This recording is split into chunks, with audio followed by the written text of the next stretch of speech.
नमस्कार साथियों, मैं ओबीसी महेंद्र सिंह लोधी ओबीसी महासभा से। साथियों, सभी सुरक्षित रहें, सभी घर पर रहें और सभी अपने लोगों की सहायता करते रहें।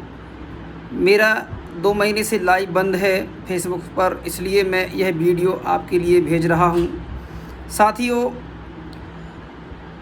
जैसा कि आप सभी जानते हैं कि इस देश में कोरोना महामारी जो है वो जानबूझ के लाई गई है, क्योंकि जब इस देश के अंदर एक भी कोरोना पेशेंट नहीं था और ये पूरा भारत का जो पढ़ा लिखा व्यक्ति है वो जान चुका था कि बाहर चाइना जैसे देश में बहुत बड़ी बीमारी चल रही है। इसी बीच एक और दृष्टिकोण से हम देखें तो ऐसा भी मैं मान सकता हूँ, या आप लोग भी समझना, कि बीजेपी सरकार जो है 2014 में आने के बाद जिस प्रकार से उसने काम किए इस देश के अंदर, जैसे कि ओबीसी के 314 आईएएस ऑफिसर जो ट्रेनिंग तक कर चुके थे उनको क्रिमिनल लगाकर रोक दिया गया।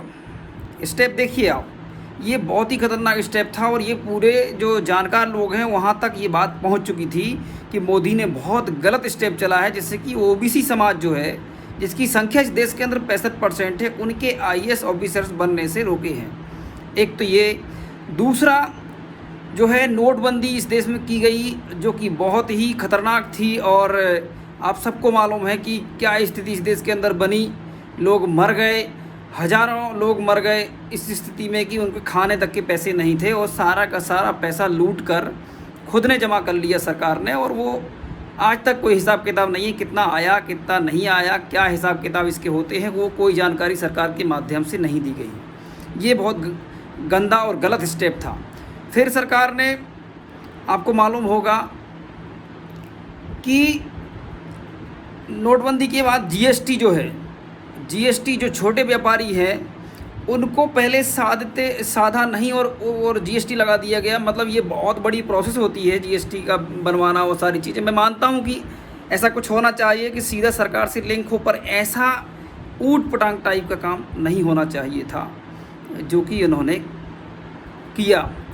और आपको मालूम होगा एनआरसी, सीकैप और जो आया, जिसके कारण एक बड़ा आंदोलन शुरू हुआ इस देश के अंदर, वो भी क्योंकि किसी देश के ज़मीन से, इसी में मिट्टी में पैदा हुए लोगों को अगर बाहर करने की कोशिश करोगे आप, तो एक बहुत बड़ा गलत मैसेज गया जो बीजेपी सरकार ने लगाने की कोशिश की। मैं मानता हूं कि अगर दम है सरकार में थी तो वो खुद छानबीन कर लेती, जबकि आपको पता होना चाहिए कि ऐसी कुछ न्यूज में आया और सत्य भी चला पता कि इनके कुछ जो यहाँ के हैं ही नहीं नागरिक, उनको तक ये बीजेपी अपने कार्यकर्ता बना के रखी थी इस देश के अंदर, लेकिन वो उनको नहीं जज कर पाई, पर ऐसे लोगों को जज कर रही थी जो इस देश के ही लोग हैं, पर हिंदू मुस्लिम का इनका खेल जो है उसको चलाना चाहते थे। तो एक तो यहाँ फेल हो गई। मतलब एक, अब कोरोना से पहले क्या चल रहा था इस देश के अंदर, एक बहुत बड़ा आंदोलन चल रहा था शाहीन बाग, जो कि पूरे देश में कन्वर्ट हो चुका था और पूरा देश का ओबीसी, एसटी, एससी और सवर्ण भी जो जानकार है, जो समझता है कि देश ना टूटे, उन लोगों ने इस सरकार का विरोध किया। अब सरकार घिर गई।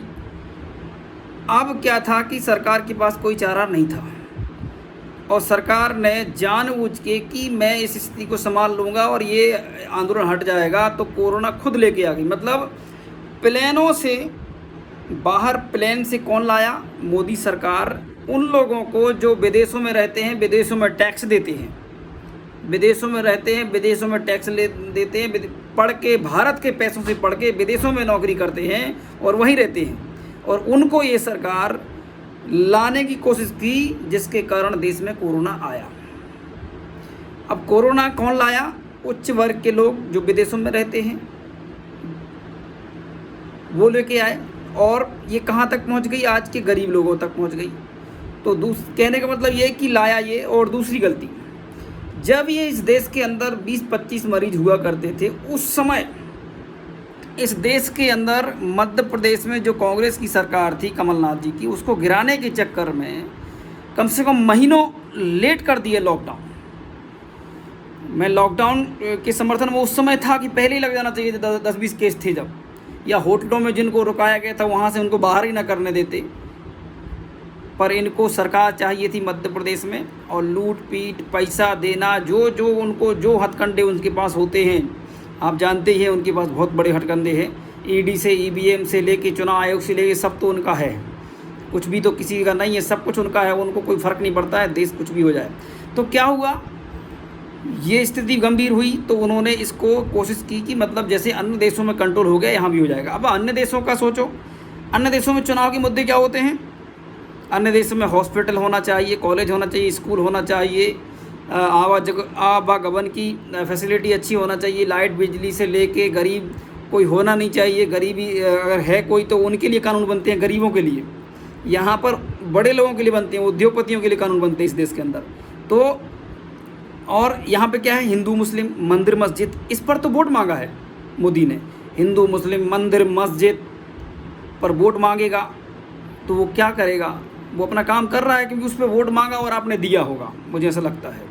क्योंकि इन कंडीशनों के कारण आप समझ गए होंगे कि देश में जिस तरीके से ये फैल हुई हिंदू मुस्लिम मंदिर मस्जिद की बात करके, और इसने स्कूल कॉलेज की बात नहीं कही। आज हॉस्पिटल देख लीजिए, कोरोना की स्थिति पूरे देश के अंदर, ऑक्सीजन की कमी है, ये स्थिति है इस देश के अंदर। हॉस्पिटल नहीं है, मंदिर मस्जिद तुम्हें ज़्यादा मिल जाएंगे हॉस्पिटलों से इस देश के अंदर। और अन्य देशों में हॉस्पिटल स्कूल ज़्यादा मिलेंगे, कॉलेज ज़्यादा मिलेंगे, मंदिर मस्जिद नाम के रहते हैं। होना चाहिए, कोई दिक्कत नहीं है, पर हर गली मोहल्ले में एक ही चीज़, मंदिर मस्जिद मंदिर मस्जिद मंदिर मस्जिद। अरे हर गली में पुस्तकालय और हॉस्पिटल की सुविधाएं होती तो कोरोना क्या उसका बाप भी आ जाता तो भारत को हरा नहीं सकता था। पर आज की स्थिति में क्या है कि स्कूल कॉलेज तो है ही नहीं, से प्राइवेट कर दिया, सारा सब कुछ प्राइवेट कर दिया। बिना पैसे कहीं कोई जा ही नहीं सकता, कुछ भी नहीं, कोई कुछ भी कर ले जाए। तो ये स्थिति इस देश के अंदर हमारे प्रधानमंत्री मोदी जी, अमित शाह जी ने और आरएसएस ने बनाई है, क्योंकि ये 100 साल से इस स्थिति को बनाने के लिए तैयार थे। ये चाहते थे ऐसा कुछ हो इस देश के अंदर, और वो स्थिति इन्हें क्रिएट करी। अब मैं आप लोगों से कहना चाहता हूँ कि जो इनने लॉकडाउन लगाया था, प्रथम लॉकडाउन, तो उस लॉकडाउन के बाद जब किसान आंदोलन शुरू हो गया, मेरे हिसाब से तो अभी तक की स्थिति में कोरोना कंट्रोल टोटल हो ही जाना चाहिए था। अन्य जो देश हैं उनमें कंट्रोल हो चुका है, पर इसकी जो लड़ाई थी बहुत धीमी थी, क्योंकि उनको मालूम था कि किसान आंदोलन चल रहा है, इसको ध्वस्त कैसे करा जाए, मेरे पास तो कोई हथकंडा है नहीं। क्योंकि उनने तो किसानों को परजीवी, पता नहीं किसान जीवी, आंदोलन जीवी, पता नहीं जो जी बोल दिया है ना। अब आप जब प्रधानमंत्री खुद ही ऐसा बोल देगा तो प्रधानमंत्री का क्या सोच होगा उसके बारे में आप समझ सकते हो।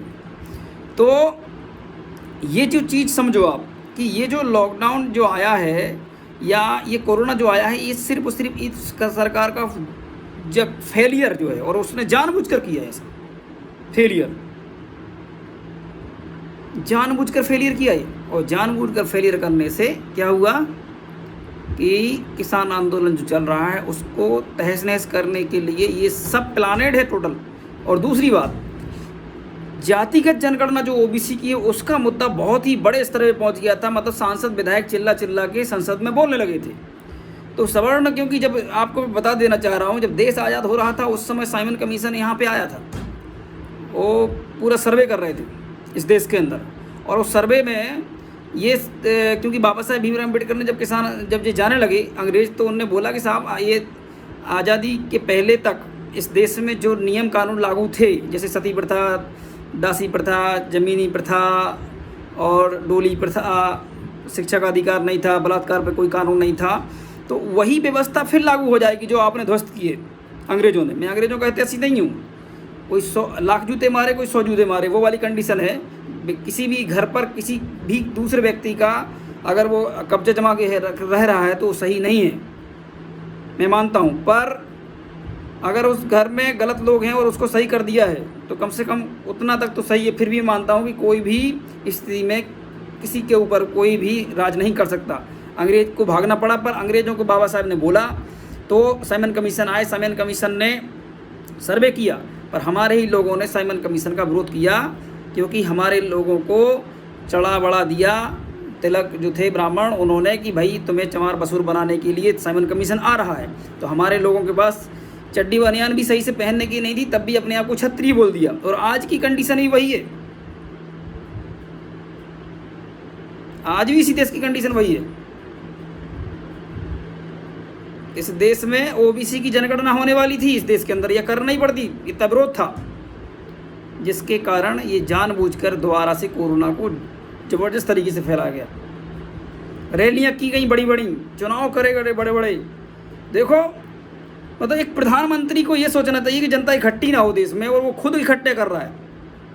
कितना बेशर्म है, सोचो आप। एक अमित शाह गृह मंत्री है, गृह का मतलब मंत्री का क्या होता है, मतलब जनता देश की परेशान ना हो और कोरोना से जीते हम, पर वो खुद इकट्ठा कर रहा है। गजब का देश है कि नहीं हमारा?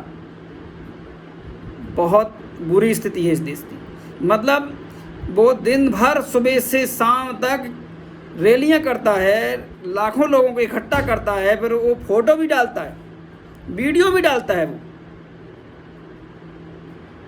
कितना बेशर्म होगा सोचो। और शाम को 6-7 बजे बैठ जाता है कोरोना का रोना रोके। ये है मेरे देश का प्रधानमंत्री, ये है गृह मंत्री, ये है बीजेपी, ये है आरएसएस, इसकी विचारधारा ये है।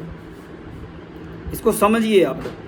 अगर हमने मंदिर की जगह सरदार पटेल जी की मूर्ति की जगह, या बड़े बड़े जो हमने कुकर्म करे हैं इस देश के अंदर, उनकी जगह हम अगर मंदिर मस्जिद की जगह या नामकरण की जगह हम अगर हॉस्पिटल बनाते, भारत के जो महापुरुष हैं जिनकी विचारधारा पर ये देश खड़ा है, उनको हम स्थापित करते, तो हम ये लड़ाई बड़े अच्छे से जीत जाते। आज की स्थिति में जो स्थिति बनी है उससे हम निपट लेते, पर ये तो बहुत चालाक है, आप जानते ही हैं। वो सदन में झूठ बोलता है, मंचों से झूठ बोलता है, करोड़ों झूठ बोलता है, कोई फ़र्क नहीं पड़ता। और मध्य प्रदेश का मुख्यमंत्री इतना फेलियर है, इतना फेलियर है कि कोई इतना फेलियर तो मुख्यमंत्री कहीं देखा नहीं होगा आपने। जो 27% आरक्षण 17 साल से दबा के रखा है, 14 से 27 नहीं होने दे रहा है, कितना बेशर्म होगा सोचो आप। कोर्ट कह रहा है कि हमारी तरफ से कोई स्टे नहीं है। ये हमारे शिवराज सिंह चौहान जी लागू नहीं करना चाहते हैं, क्योंकि नागपुर से चलाए जाते हैं। साथ ही बहुत सारी चीज़ें कहने को है। दूसरी बात, कोरोना बहुत भयंकर बीमारी की तरह फैल चुका है, ये गांव में भी जा चुका है, छोटे छोटे शहरों में भी जा चुका है। पहले कुछ नहीं था, जब लठ बरसाए, मारा पीटा, मतलब लोग सड़कों पे मर गए, उस समय कुछ नहीं था। आज की स्थिति में जब रोड चल रहे हैं तो देश में बुरी स्थिति है।